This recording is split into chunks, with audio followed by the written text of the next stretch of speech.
Hello Abecedarian Garner families, this is Miss Tiffany and we are going to review Cycle 1, Week 5. You guys ready? Here we go. Alright guys, so for geography today we talked about the Egyptian Empire and we showed it on the map how Egypt is right here. So we have Egypt, then we have the Nile River which actually flows north. So we went up this way, and actually if you see right here, the Nile River actually comes out of Lake Victoria.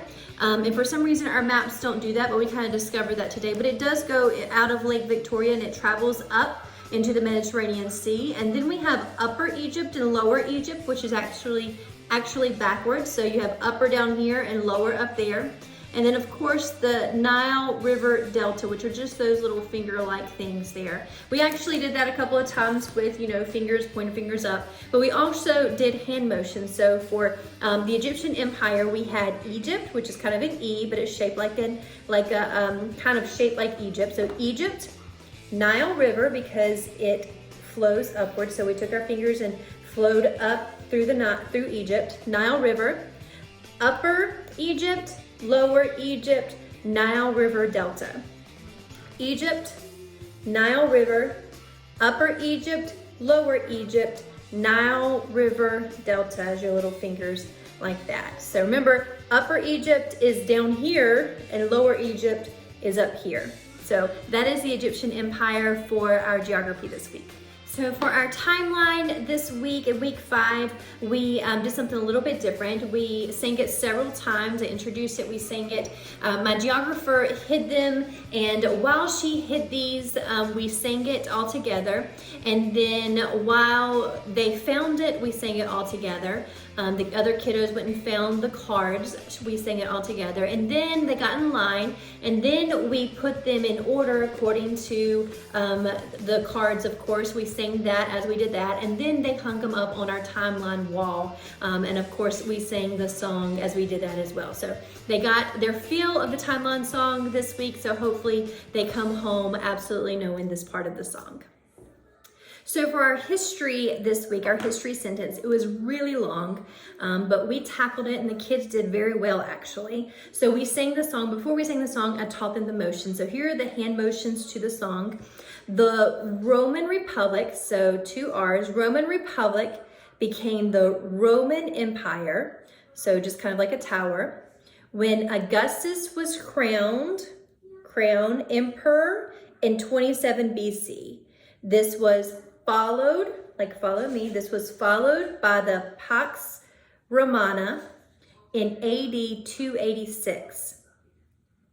The empire divided into the Western and the Eastern empires until Germanic, so hands on your hips, Germanic barbarians defeated the Western Empire in AD 476. And here's how it goes to the song. Let's see here. Week 5, tell me about the Romans. The Roman Republic became the Roman Empire when Augustus was crowned emperor in 27 BC. This was followed by the Pax Romana. In AD 286, the empire divided into the Western and Eastern empires until Germanic barbarians defeated the Western Empire in AD 476. All right, here we go. The Roman Republic became the Roman Empire when Augustus was crowned emperor in 27 BC. This was followed by the Pax Romana. In AD 286, the empire divided into the Western and Eastern empires until Germanic barbarians defeated the Western Empire in AD 476. The Roman Republic became the Roman Empire when Augustus was crowned emperor in 27 BC. This was followed by the Pax Romana. In 82-86, the empire divided into the Western and Eastern Empire until Germanic barbarians defeated the Western Empire in 8476.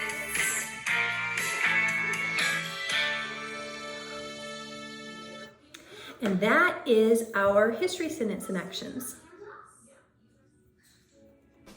So for math today, we did our 9s and our 10s, then we just kept it super simple. For our 9s, we sang the song together, and we did different actions when we would sing the song. So one time we laid down, one time we jumped up with our hands in the air, or we jumped up and down. So we just did it several different ways as we sang the song to the 9s. For 10s, I actually had some little egg shakers, kind of trying to go with the kind of the shaking beat to the chant on the CD. Excuse me. But we worked real hard, and the kids were getting it a little bit, on beat, but we just kind of shook it. And as we would shake it, we would do our 10, 20, 30, 40, 50. So that's all that we did. So if you have some like little pinto beans and an old egg or something, an old like Easter egg, plastic Easter egg, you can just kind of make a shaker at home, or maybe you have some. Anyway, so that's what we did for math.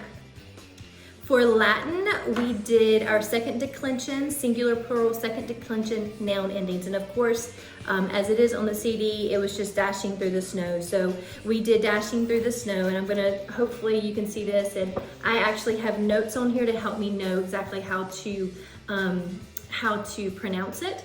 And so if you can see here, we have our singular and our plural, and I'm going to try to sing this for you. Can you see that? Good. Okay. So it's us e o o, us e o o, us e o, singular second declension, e orum is os is, e orum is os is, e orum is os is, plural second declension. So that's what we did for our Latin, and I believe it's the same for next week as well. So have fun. So for English, we're continuing with our prepositions. So for this week, we had between, beyond, but, by, and concerning. So our actions were between, like between the eye, beyond, like you're pointing way beyond, but, so hand facing towards you, but, by, like you're waving by, and then concerning, like over your heart, you're concerned. So it's between, beyond, but, by, concerning. So that was our English prepositions for today. And of course, we did it a couple different ways with our silly cube, which is always a lot of fun. So have fun. All right, so for our science today, we answered the question of what are the major groups of invertebrates. And I gave this handout, and we talked about how it's sponges, stinging cell animals, flatworms, roundworms, segmented worms, mollusks, sea stars, and arthropods. And I handed this out, and we circled them and we repeated them. What I didn't have time for that you may want to try at home is I had like a small little spatula. You can use a fly swatter or whatever. The spatula just worked as far as size-wise with this better. But we just kind of punched on each one of them as we said them. So you can try that a little bit at home if you want to do that. So that's it for our science today. So for hands-on science, we did experiment number 60 and 61. 60 is oily feathers. 61 is tangled. If you are not able to be here, I'll be glad to kind of go over some of this in depth with you on a one-on-one basis. But we just talked about how oil and water do not mix, how birds have actually oil in their feathers to help them float on water. But then we added detergent. The kids actually were able to do this in pairs, so they had a little more hands-on with this experiment. And we talked about how adding the detergent, the oil bonds to the detergent molecules, and so does the water, which brings both the water and the oil together because of the detergent. We just talked about how when we use soap and it drains into our drainage and that sort of thing, like a lot when we're watching cars and just all kinds of different stuff, how it gets into wildlife and how that affects birds and their feathers if that water starts bonding to their feathers, which is oily, as opposed to as opposed to when there's no detergent in the water, the oil is there in the feathers and it helps them to float because it resists and it goes against the water. So that was oily feathers. For Tangled, we talked about how we have different things, pollution and different, sometimes trash gets in there in the water and how it affects sea animals, and how it's hard for them to get out of, like plastic straws and the plastic rings that we use in 6-packs to connect the 6-pack sodas and that sort of thing. And then we try to experiment to see what it would be like for an animal or a fish or something like that in wildlife to try to get out of some of our trash that we ends up in the ocean or in wildlife. And we took everybody got a rubber band, that's the word, and we kind of put it on their hand like this, and they had about 30 seconds without using anything at all, no use of this hand, or they couldn't, pull it on their body or anything like that, try to get it off, and they saw how difficult that was.